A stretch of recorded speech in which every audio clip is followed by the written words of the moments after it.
दोस्तों हमने caste certificate बनवा लिया, लेकिन क्या आपको पता है कि किसी भी नौकरी में हर तरीके का सर्टिफिकेट कास्ट सर्टिफिकेट नहीं यूज होता है। आप किसी भी जाति को, एससी ओबीसी कैटेगरी के हो, अगर आपके पास वैलिड कास्ट सर्टिफिकेट नहीं है तो आप जॉब ज्वाइन नहीं कर पाओगे। स्टार्टिंग में आप भले ही फॉर्म भर कर जॉब का एग्जाम दे लो और क्वालिफिकेशन होने के बाद भी अगर आप जॉब लेने जाओगे तो वहां पर आप रिजेक्ट हो जाओगे। इसलिए आपके पास वैलिड कास्ट सर्टिफिकेट होना जरूरी है, क्योंकि गवर्नमेंट की तरफ से दो तरीके का कास्ट सर्टिफिकेट जारी किया जाता है। इन दोनों कैटेगरी का सर्टिफिकेट आपके पास होना अनिवार्य होना चाहिए, क्योंकि इनमें से कौन सा सर्टिफिकेट किस जॉब में लगेगा ये आपको पता ही नहीं होगा। तो मैं आपको बताऊंगा कि कौन सा कास्ट सर्टिफिकेट किस तरीके का होता है और किस टाइप के जॉब में इसका यूज होता है।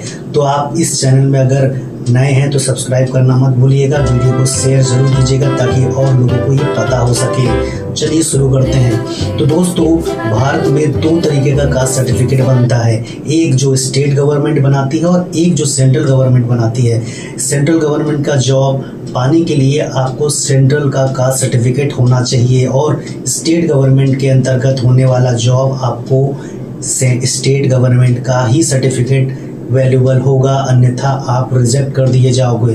अगर आप भारत के दूसरे राज्य में कोई जॉब करने जा रहे हैं तो आपको ये ध्यान रखना होगा कि आपका कास्ट सर्टिफिकेट वहाँ पर काम नहीं आएगा और आप वहाँ पे जनरल कैटेगरी से जाएंगे। अब आपको बता दें कि सेंट्रल कास्ट सर्टिफिकेट और स्टेट कास्ट सर्टिफिकेट किस तरीके का होता है।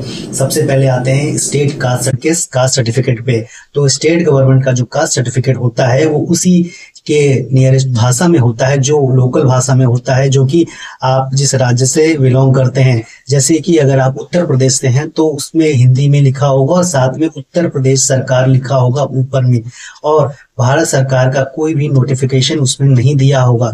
जबकि अगर आप सेंट्रल कास्ट सर्टिफिकेट बनाते हैं तो वह सेंट्रल यानी कि भारत सरकार के इंग्लिश भाषा में होगी और वह ऊपर मेंशन होगा कि यह भारत सरकार के द्वारा मान्यता प्राप्त है, और वो पूरा सर्टिफिकेट इंग्लिश में रेडी होता है, जिसकी वजह से भारत सरकार में आने वाले उस सारी जातियों का लिस्ट उसमें होता है, जिसके तहत अगर आप आते हैं तभी आपका सेंट्रल कास्ट सर्टिफिकेट बन सकता है, अन्यथा आप सेंट्रल कास्ट सर्टिफिकेट नहीं बनवा सकते।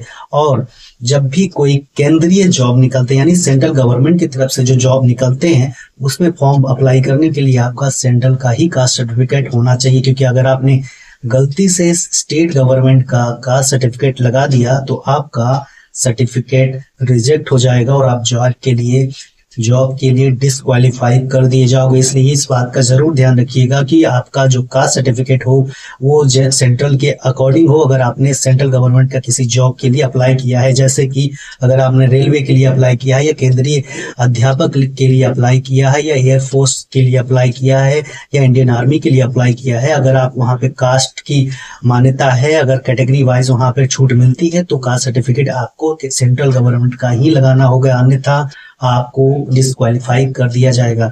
अगर आप अपने राज्य से संबंधित है, अगर राज्य में कोई जॉब निकलती है तो वहां पर आप राज्य में बना हुआ कास्ट सर्टिफिकेट ही अप्लाई करेंगे, जो कि आपकी लोकल भाषा में होगा।